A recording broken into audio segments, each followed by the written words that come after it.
Hello मंडळी, कसे आहात? मजेत?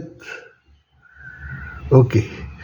मागचा जो आपला ट्रेनिंग सेशन होता त्यामध्ये आपण DWM बद्दल बोललो. आज आपण 5 S बद्दल बोलणार आहोत. कारण 5 S नसेल तर DWM आपल्याला इफेक्टिवली प्रॉडक्टिवली फॉलो करता येणार नाही.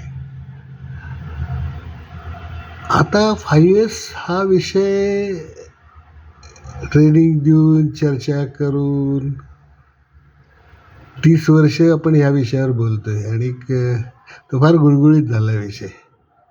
त्यामुळे 5 S बद्दल आज नवीन काय बोलणार आपण. पण मी हे सांगायचा प्रयत्न करतो की इफ नॉट फॉलोड 5 S जर आपण केलं नाही तर त्यामुळे नुकसान काय होऊ शकतं त्याच्याबद्दल आपण बोलूया. अदरवाईज मला माहिती आहे 5 S तुम्हाला माहिती आहे. कोणालाही झोपेतनं उठलं तरी 1 S म्हणजे cleanup, 2 S means organize, 3 S means shine it, 4 S means systematize it and 5 S means autonomous. तसं आपण आज बोलणार नाही आहे. यातला 1 S आपण क्लीनअप म्हणतो. क्लीनअप ह्या शब्दाचा नीट अर्थ समजून घेऊन ते क्लीनअप केलं पाहिजे. क्लीनअप म्हणजे साफसफाई करणं नाही.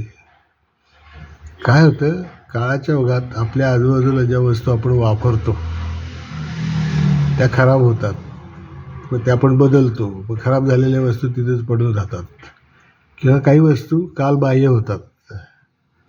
काही काळापूर्वी त्या उपयोगी होत्या, काळानंतर त्या कालबाह्य झाल्या.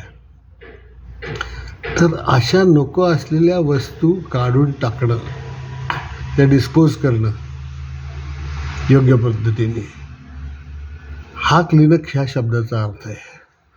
आणि हे जर क्लीनअप आपण केलं नाही तर ज्यावेळेस आपण आपलं रुटीनचं काम करतो त्यावेळेस लागणारी वस्तू सापडत नाही आपल्याला आणि ते हुडकण्यात वेळ जातो आणि माणूस इरिटेट होतो. तर क्लीनअपचा अर्थ हा आहे. आता 2 S मीन्स ऑर्गनाइज वर्कप्लेस असं म्हणतात. पण म्हणजे काय? सरळ साधा मराठी अर्थ आहे की लागणारी वस्तू हाताशी ठेवली पाहिजे.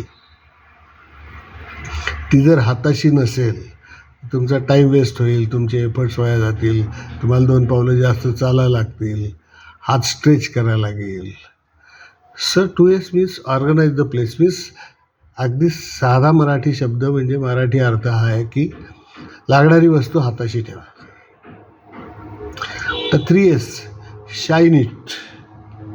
शाईन इटचा अर्थ काय? घासून चमकवायचं आहे, पेंटिंग करायचं नाही. शाईन इटचा अर्थ असा आहे की एका साईजचे काही तुम्ही डबे ठेवले आणि त्यात वेगवेगळ्या प्रकारचे मसाले ठेवले किचनमध्ये, तर तुम्हाला नेमका लागणारा मसाला मिळेल का? मग एक मसाला हुडकण्यासाठी तुम्हाला 4-5 डबे उघडून बघायला लागतील आणि मग पाहिजे तो मसाला तुमच्या हाताशी लागेल. तर शाईन इटचा अर्थ जिथे आवश्यक आहे तिथे नेमप्लेट लावा, तिथे स्टिकर लावा, तिथे त्या पदार्थांची, त्या वस्तूंची नावं ठेवा. हा त्याचा अर्थ होतो.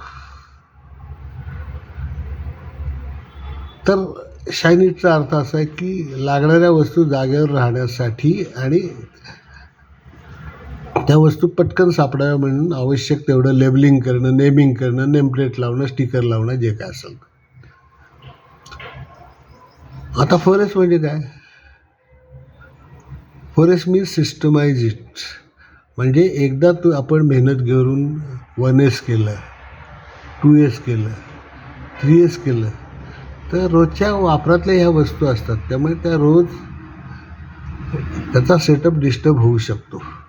तो डिस्टर्ब होऊ नये म्हणून जे सिस्टम लावतो आपण, सिस्टम म्हणजे एक साधी चेकलिस्ट किंवा मी हे रोज आल्यानंतर ह्या गोष्टी बघेल. 1 Sमध्ये नको असलेल्या वस्तू काढून टाकल्यात का, आहे त्या वस्तू नेमून दिलेल्या जागेवर ठेवल्यात का, तिसऱ्या वस्तू ज्या आवश्यक वस्तू आहेत ते मला पटकन सापडत आहेत ना, शोधाशोध करायला लागत नाही ना, त्यासाठी आवश्यकता नेमप्लेट नाही वगैरे लावलेलं आहे ना, चेकशीट जागेवर आहे ना.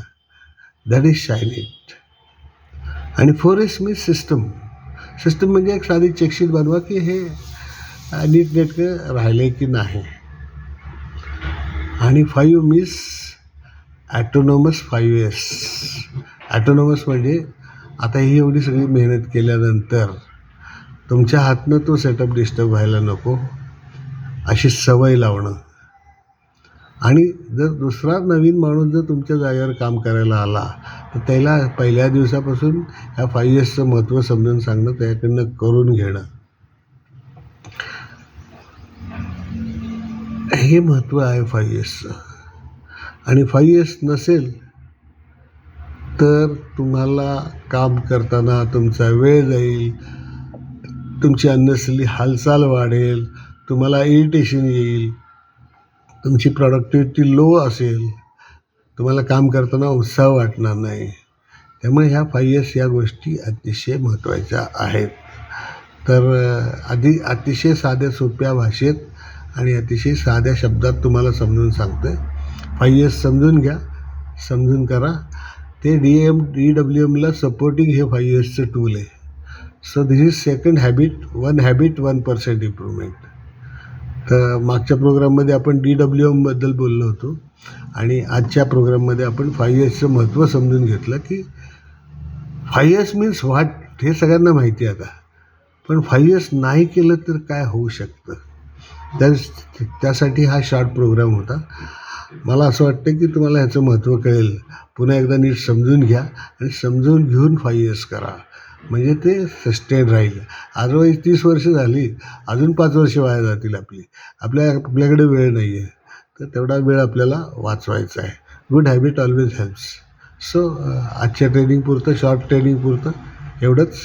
Thank you very much. परत भेटू आपण नवीन टॉपिकवर. थँक्यू.